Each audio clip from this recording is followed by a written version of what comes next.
ॾिसी रहिया आहियो ख़बरचार वेब टीवी ऐं आऊं आहियां आयशा हैदर।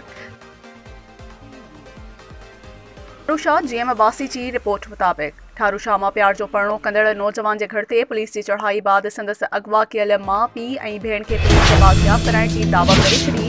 DSP भिरिया अब्दुलसत्तार उजड़ ऐं SHO ठारूशाह सिकंदर सूमरो दावा कंदे सहाफ़ियुनि खे ॿुधायो त प्रेमी सद्दाम कलहोड़ो पारां पसंद जी शादी करण बाद पलांद में अगवा कयल संदसि माउ मसमात हयात ख़ातून, पीउ धणी बख़्श कलहोड़ो ऐं भेण रक्षा कलहोड़ो खे बाज़ियाब करायो आहे।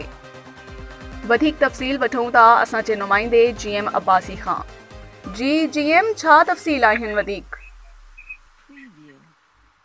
जी ठारूशाह पासां प्यार जो परणो कंदड़ नौजवान जे घर ते चढ़ाई पर अगवा कयल माउ ऐं भेण खे पुलिस बाज़ियाब करने जी दावा करे छॾी आहे। DSP भिरिया अब्दुलसत्तार उजड़ ऐं SHO ठारूशाह सिकंदर सूमरो दावा करे सहाफ़ियुनि खे ॿुधायो त प्रेमी सद्दाम कलहोड़े पारां पसंद जी शादी करण बैदि पलांद में अगवा कयल संदसि माउ मसमात हयात ख़ातून, पीउ धणी बख़्श कलहोड़ो ऐं भेण रक्षा कलहोड़ो खे बाज़ियाब करायो आहे।